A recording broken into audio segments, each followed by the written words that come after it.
Hi everyone. Today we are going to solve a problem and going to prepare a statement of capital employed of India Tea Limited. So first we will read that question. The question is, the following items appear in the account of India Tea Limited on 31st 12 2019. Informations are cash is given 48,600, land and building 8 lakh തന്നിട്ടുണ്ട്, deposits and payments 62,000, stock 3,72,800, trade creditors 4,05,750, general reserve 1 lakh given, debtors 5,23,000. then ordinary shares capital നമുക്ക് 10 lakh ആണ് തന്നേക്കുന്നത്, share capital. Then profit and loss account, all the profit is 2,17,000. Proposed dividend is given 86,250. Trade investment 20,000 ആണ്. Dividend reserve 1,40,000. Provision for taxation 1,24,000. Bills payable 18,000. Bill receivable 22,600. Plant and machinery and less depreciation 5,44,000 ആണ്. 5% debentures is 2,50,000. So the debenture interest എത്രയാണ്? 5% ആണ്. 2,50,000ൻ്റെ 5% ആയിരിക്കും interest on debentures. Then bank overdraft 52,000 തന്നിട്ടുണ്ട്. Net sales നമുക്ക് 21,82,400 ആണ്. Net profit for the year 2019 before tax കൊടുക്കുന്നതിനും dividend കൊടുക്കുന്നതിനും മുമ്പുള്ള പ്രോഫിറ്റാണ് 3,27,830. സോ നമ്മളോട് പറഞ്ഞേക്കുന്നത് you are required to arrange the above items in the form of a financial statement of capital employed ആണ് നമുക്ക് കണ്ടുപിടിക്കേണ്ടത് അല്ലെങ്കിൽ വരയ്ക്കേണ്ടത്. സോ നമ്മളോട് പറഞ്ഞേക്കാണ് 5 കാര്യങ്ങൾ കണ്ടുപിടിക്കാൻ പറഞ്ഞിട്ടുണ്ട്. അതിൽ റിട്ടേൺ ഓൺ ക്യാപിറ്റൽ എംപ്ലോയിഡ് നമുക്ക് ഫിനാൻഷ്യൽ സ്റ്റേറ്റ്മെൻറ്റ് വരച്ച് അതിൽ നിന്ന് ഇൻഫർമേഷനിൽ നിന്നും നമുക്ക് റിട്ടേൺ ഓൺ ക്യാപിറ്റൽ എംപ്ലോയിഡ് കണ്ടുപിടിക്കണം. സ്റ്റോക്ക് എത്രയാണ് കണ്ടുപിടിക്കണം. ഫിക്സഡ് അസറ്റ് എത്രയാണെന്ന് കണ്ടുപിടിക്കണം. കറണ്ട് അസറ്റ് എത്രയാണെന്ന് കണ്ടുപിടിക്കണം. കറണ്ട് ലയബിലിറ്റി കണ്ടുപിടിക്കണം. സെയിൽസ്, ഡെപ്റ്റേഴ്സ് ആൻഡ് റിസീവബിൾസ്, ഇത്രയും കാര്യങ്ങളാണ് നമ്മൾ ആ ഫിനാൻഷ്യൽ സ്റ്റേറ്റ്മെൻറ്റിൽ നിന്നും നമ്മൾ കണ്ടുപിടിച്ചെടുക്കേണ്ടത്. സോ ആദ്യം നമുക്ക് statement of capital employed of India tea limited വരയ്ക്കാം. സോ ഇന്നർ കോളം വരയ്ക്കുക, അല്ലെ ഇന്നർ കോളം വരച്ചില്ലെങ്കിലും കുഴപ്പമില്ല. അപ്പോൾ 2 കോളംസ് നമുക്ക് വരയ്ക്കാം. ഓക്കെ. സോ ഇങ്ങനെയാണ് ആ ഒരു സ്റ്റേറ്റ്മെൻറ്റ് ഓഫ് ക്യാപിറ്റൽ എംപ്ലോയിഡ് വരയ്ക്കേണ്ടത്. അപ്പോൾ നമുക്ക് India tea limited statement of capital employed നമുക്ക് ഷെയർ ക്യാപിറ്റൽ എത്ര തന്നേക്കുന്നത്, ഓർഡിനറി ഷെയർസ് 10 ഈച്ച് ആണെന്ന് പറഞ്ഞിട്ടുണ്ട്. 10 lakh എടുത്ത് നമ്മൾ എഴുതി അല്ലേ. സോ ഇനി നമ്മൾ എന്താ ആ ഒരു സ്റ്റേറ്റ്മെൻറ്റിൽ വരയ്ക്കേണ്ടത്, നമുക്ക് ജനറൽ റിസർവ് എന്തെങ്കിലും ഉണ്ടെങ്കിലും പ്രോഫിറ്റ് ആൻഡ് ലോസ് അക്കൗണ്ട് പറഞ്ഞിട്ടുണ്ടെങ്കിൽ നമുക്കത് എടുത്ത് എഴുതാം. അപ്പോൾ ജനറൽ റിസർവ് തന്നിട്ടുണ്ടോ നോക്കിയേ പ്രോബ്ലത്തിൽ. ജനറൽ റിസർവ് തന്നിട്ടുണ്ട്, നമുക്കൊരു 1 lakh തന്നിട്ടുണ്ട്. ഡിവിഡൻഡ് റിസർവും നമുക്ക് തന്നിട്ടുണ്ട്, that is 1,40,000. Then old profit and loss account തന്നിട്ടുണ്ട്. അപ്പോൾ ഇത് share capital and reserves and സർപ്ലസിലാണ് ആദ്യം നമ്മൾ എഴുതേണ്ടത്. സോ അതൊക്കെ നമ്മളെടുത്ത് എഴുതി.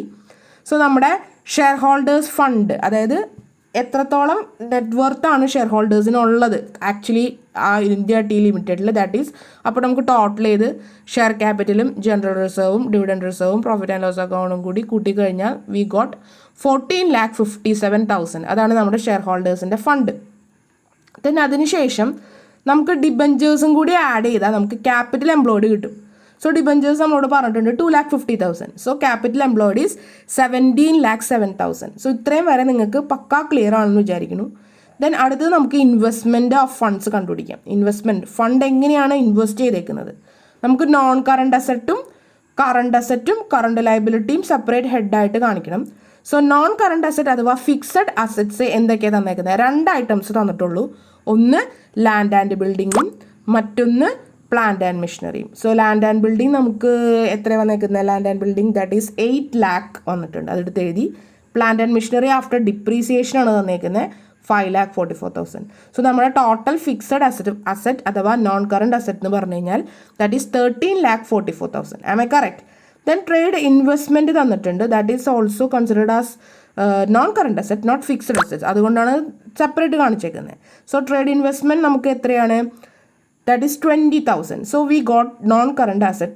ദെൻ കറണ്ട് അസറ്റ് നമുക്ക് സെപ്പറേറ്റ് എടുത്ത് എഴുതാം. കറണ്ട് അസറ്റ് നമുക്ക് സ്റ്റോക്ക് തന്നിട്ടുണ്ട്, ദെൻ ഡെപ്റ്റേഴ്സ് തന്നിട്ടുണ്ട്, ബിൽസ് റിസീവബിൾസ് തന്നിട്ടുണ്ട്, ദെൻ ഡെപ്പോസിറ്റ്സ് ആൻഡ് പേയ്മെൻറ്റിൻ്റെ അഡ്വാൻസ് ഒരു 62,000ഉം ക്യാഷ് ഒരു 48,600 വന്നിട്ടുണ്ട്. സോ ഇത് മൊത്തം ടോട്ടൽ ചെയ്യുമ്പോൾ നമുക്ക് 10,29,000 കിട്ടും. സോ നമ്മൾ ആദ്യം ഷെയർ ഹോൾഡേഴ്സ് ഫണ്ട് അതിൻ്റെ കൂടെ ഡിബഞ്ചേഴ്സും കൂടി ആഡ് ചെയ്തപ്പോൾ ക്യാപിറ്റൽ എംപ്ലോയിഡ് കിട്ടി. ദെൻ ഇൻവെസ്റ്റ്മെൻറ്റ് ഓഫ് ഫണ്ടാണ് നമ്മൾ കണ്ടുപിടിച്ചത്. നോൺ കറണ്ട് അസറ്റ് 13,44,000ഉം ട്രേഡ് ഇൻവെസ്റ്റ്മെൻറ്റും കൂട്ടിയിട്ട്. Then current asset stock, debtors, bills receivables, then so deposits ക്യാഷും കൂടി ആഡ് ചെയ്തപ്പോൾ നമുക്ക് 10,29,000 ആണ് നമ്മളുടെ കറണ്ട് അസറ്റ് വന്നത്. ദെൻ കറണ്ട് അസറ്റും കണ്ടുപിടിച്ചു. ദെൻ കറണ്ട് ലയബിലിറ്റി നമുക്ക് നോക്കാം. അപ്പോൾ current assets less current liabilities ആണ് നമ്മൾ ഔട്ടർ കോളത്തിലേക്ക് എടുത്ത് എഴുതേണ്ടത്. സോ കറണ്ട് ലയബിലിറ്റീസ് നമുക്ക് ട്രേഡ് ക്രെഡിറ്റേഴ്സ് ഇത് എഴുതി, that is 4,05,750. Then bank over draft ഒരു 52,000 വന്നിട്ടുണ്ട്. ദെൻ ബിൽസ് പേയബിൾ ഒരു 18,000 ആണ് വന്നേക്കുന്നത്. പ്രൊവിഷൻ ഫോർ ടാക്സേഷൻ ഒരു 1,24,000 വന്നിട്ടുണ്ട്. പ്രൊപ്പോസ്ഡ് ഡിവിഡൻഡ് 86,250 വന്നിട്ടുണ്ട്. ടോട്ടൽ 6,86,000 ആണ്. സോ മൊത്തം നോൺ കറണ്ട് അസറ്റ്സ് നമുക്ക് കിട്ടിയിട്ടുണ്ട്. ദെൻ കറണ്ട് അസറ്റ് 10,29,000 നിന്നും 6,86,000 ലെസ് ചെയ്യുമ്പോൾ നമുക്ക് എത്ര കിട്ടി? 3,43,000. അതാണ് നമ്മൾ ഔട്ടർ കോളത്തിൽ എടുത്ത് എഴുതേണ്ടത്. സോ നമുക്ക് നോൺ കറണ്ട് അസറ്റ്സ് പ്ലസ് 3,43,000 നമുക്ക് എടുത്തെഴുതാം. അപ്പോൾ ടോട്ടൽ നമുക്ക് എത്രയാണ് വരുന്നത്? 13,44,000 പ്ലസ് 20,000 പ്ലസ് 3,43,000 17,07,000 നമുക്ക് ടാലിയായി കിട്ടും. സോ ഈ ഒരു പ്രോബ്ലം എല്ലാവരും ഈ ഒരു ഇൻകം സ്റ്റേറ്റ്മെൻറ്റ് 17,07,000 വരെ എത്തുന്നുണ്ടോ നിങ്ങൾ നോക്കണം. ദെൻ നെക്സ്റ്റ് നമ്മൾ going to find out the return on capital employed. Then stock is to fixed assets, current assets is to current liabilities, and sales is to receivables. So first return on capital employed കണ്ടുപിടിക്കുന്നതിന് മുമ്പ് നമുക്ക് net profit for the year before taxation and dividend നമുക്ക് 3,27,830 ആണ് പ്രോബ്ലത്തിൽ തന്നേക്കുന്നത്. So that is net profit for the year before interest on debentures and taxation and dividend ആണ് നമുക്ക് വേണ്ടത്. So that is 3,27,830. Then 5% of debentures 2,50,000 കൂടി add ചെയ്തിട്ടുള്ള amount, that is 3,40,330. So return on capital employedൻ്റെ formula apply ചെയ്യുക. എന്താണ്? Profit before interest and taxation divided by net capital employed into 100. that is 3,40,330 divided by 17,07,000 into 100. 19.94% is our return on capital employed. Clear? Then next നമുക്ക് B, that is stock is to fixed assets കണ്ടുപിടിക്കണം. Stock is to fixed assets നമുക്ക് stock അറിയാം. നമുക്ക് എത്രയാണ്? 3,72,800 ആണ് നമ്മുടെ stock. So fixed assets നമുക്ക് non current അസറ്റ്സിൻ്റെ ടോട്ടൽ എടുക്കാം. ദാറ്റ് ഈസ് ലാൻഡ് ആൻഡ് ബിൽഡിങ്ങും പ്ലാന്റ് ആൻഡ് മെഷീനറി ഉണ്ട്. ഒരു 8 lakh പ്ലസ് 5,44,000 അതാണ് നമ്മുടെ fixed asset. 13,44,000. So stock divided by fixed assets it is stock is to fixed assets നമുക്ക് കിട്ടും. 3,72,800 ഡിവൈഡഡ് ബൈ 13,44,000 ഇട്ടാൽ നമുക്ക് 0.28:1 കിട്ടും. Then current assets is to current liabilities കണ്ടുപിടിക്കാൻ കറണ്ട് അസറ്റ്സ് നമുക്ക് ടോട്ടൽ എത്രയാണ് വന്നേക്കുന്നത്? 10,29,000. കറണ്ട് ലയബിലിറ്റി ടോട്ടൽ നമുക്ക് എത്ര വന്നേക്കുന്നത്? 6,86,000.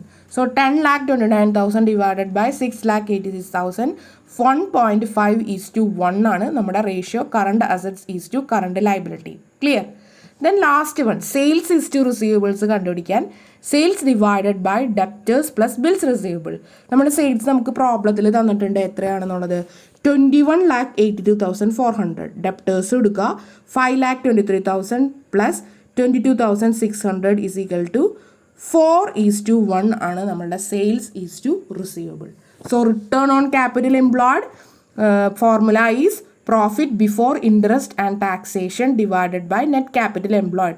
So profit before interest and taxation കണ്ടുപിടിക്കാനായിട്ട് നമുക്ക് ഡിബഞ്ചേഴ്സിന് കൊടുക്കുന്നതിന് മുമ്പുള്ള പ്രോഫിറ്റ് കണ്ടുപിടിക്കാൻ ഓൾഡ് പ്രോഫിറ്റ് പ്ലസ് അവരുടെ ഡിബഞ്ചേഴ്സിൻ്റെ ഇൻട്രസ്റ്റും കൂടി ആഡ് ചെയ്താൽ മതിയായിരുന്നു. സോ 5% ഓഫ് 2,50,000 എടുത്തു. 3,40,330 ആയിരുന്നു നമ്മുടെ profit before interest and taxation. And net capital employed എന്ന് പറഞ്ഞു കഴിഞ്ഞാൽ നമ്മുടെ ടോട്ടൽ നെറ്റ് ക്യാപിറ്റൽ എംപ്ലോയിഡ് നമ്മൾ സ്റ്റേറ്റ്മെൻറ്റ് വഴിയാണ് നമുക്ക് കിട്ടിയത്. 17,07,000 ആണ് നമ്മൾ നെറ്റ് ക്യാപിറ്റൽ എംപ്ലോയിഡ്. സോ ഇത് കണ്ടുപിടിക്കാനാണ് നമ്മൾ സ്റ്റേറ്റ്മെൻറ്റ് ഓഫ് ഇന്ത്യ ടി ലിമിറ്റഡിൻ്റെ ക്യാപിറ്റൽ എംപ്ലോയിഡ് വരച്ചത്. സോ ക്യാപിറ്റൽ എംപ്ലോയിഡ് 17,07,000 ആണ് ടോട്ടൽ. ഇൻറ്റു 100 19.94% ആണ് നമ്മുടെ return on capital employed. Then നമുക്ക് stock is to fixed assets കണ്ടുപിടിക്കാൻ പറഞ്ഞിട്ടുണ്ട്. Current asset is to current liabilities കണ്ടുപിടിക്കാൻ പറഞ്ഞിട്ടുണ്ട്. സെയിൽസ് ഈസ് ടു റിസീവബിൾസും കണ്ടുപിടിക്കാൻ പറഞ്ഞിട്ടുണ്ട്. സോ സ്റ്റോക്ക് എടുത്തു, ഫിക്സ്ഡ് അസറ്റ്സ് എടുത്തു, ദെൻ നമുക്ക് 0.28:1 കിട്ടി. Then current assets is to current liabilities കണ്ടുപിടിച്ചു. Current assets divided by current liability 1.5:1. Then sales is to receivable കണ്ടുപിടിക്കാൻ sales divided by debtors plus bills receivable that is 4:1. So ഇങ്ങനെ ഒരു following items തന്നിട്ട് ഒരു കമ്പനിയുടെ account തന്നിട്ട് നമ്മളോട് arrange the above items in the form of financial statements in the following ratios കണ്ടുപിടിക്കാൻ പറയുകയാണെങ്കിൽ നമ്മളിങ്ങനെ വരയ്ക്കുക. Then share capital, reserves, old profit and loss account ഒക്കെ ആഡ് ചെയ്യുമ്പോൾ നമുക്ക് ഷെയർ ഹോൾഡേഴ്സ് ഫണ്ട് അഥവാ നെറ്റ് വർത്ത് കിട്ടും. ദെൻ ഡിബഞ്ചേഴ്സും കൂടി നമുക്ക് ആഡ് ചെയ്താൽ നമുക്ക് ക്യാപിറ്റൽ എംപ്ലോയിഡ് കിട്ടും. ഈ ക്യാപിറ്റൽ എംപ്ലോയിഡാണ് നമ്മൾ return on capital employed apply ചെയ്യുമ്പോൾ ഫോർമുലയിൽ ചെയ്യുന്നത്. ദെൻ ഇൻവെസ്റ്റ്മെൻറ്റ് ഓഫ് ഫണ്ട്സ്, അതായത് നമുക്ക് കറണ്ട് അസറ്റ്സിൽ നോൺ കറണ്ട് അസറ്റ് അഥവാ ഫിക്സഡ് അസറ്റ് എത്രയാണ്, കറണ്ട് അസറ്റ് അഥവാ കറണ്ട് ലയബിലിറ്റീസ് എത്രയാണെന്ന് നമുക്ക് കണ്ടുപിടിക്കണം. അതാണ് ഇൻവെസ്റ്റ്മെൻറ്റ് ഓഫ് ഫണ്ട്സ് വരിക. സോ 3 ഐറ്റംസ് അതിൽ വരും, സെക്ഷൻസ് അതിൽ വരും. ഒന്ന് നോൺ കറണ്ട് അസറ്റ് അഥവാ ഫിക്സഡ് അസറ്റ്, അതിൽ ലാൻഡ് ആൻഡ് ബിൽഡിങ്ങും പ്ലാന്റ് ആൻഡ് മെഷീനറിയാണ് തന്നേക്കുന്നത്. ഇൻവെസ്റ്റ്മെൻറ്റ് നമുക്ക് ഫിക്സഡ് അസറ്റായിട്ട് കൂട്ടാൻ പറ്റില്ല, അതുകൊണ്ടാണ് അത് സെപ്പറേറ്റ് നമ്മൾ ട്രേഡ് ഇൻവെസ്റ്റ്മെൻറ്റ് 20,000 നമ്മൾ കാട്ടിയേക്കുന്നത്. സോ ഫിക്സഡ് അസറ്റ് എന്ന് പറയുമ്പോൾ നമുക്ക് എപ്പോഴും 13,44,000 ആണ്. സോ നമുക്ക് കറണ്ട് അസറ്റ്സും കറണ്ട് ലയബിലിറ്റിയും ടോട്ടൽ ചെയ്തിട്ട് നമുക്ക് അതിൽ തന്നെ സ്റ്റേറ്റ്മെൻറ്റ് ഓഫ് ക്യാപിറ്റൽ എംപ്ലോയിഡ് കാണാം. സോ ഇങ്ങനെയാണ് ഈ പ്രോബ്ലം ചെയ്യേണ്ടത്. ദെൻ റേഷ്യോസ് നമുക്ക് return on capital employed, fixed assets, current assets to current liability and sales to റിസീവബിൾസും കണ്ടുപിടിച്ചിട്ടുണ്ട്. So I think you are very well clear about the problem. So if you have any doubts and queries you can ask me through our WhatsApp group and have A nice day.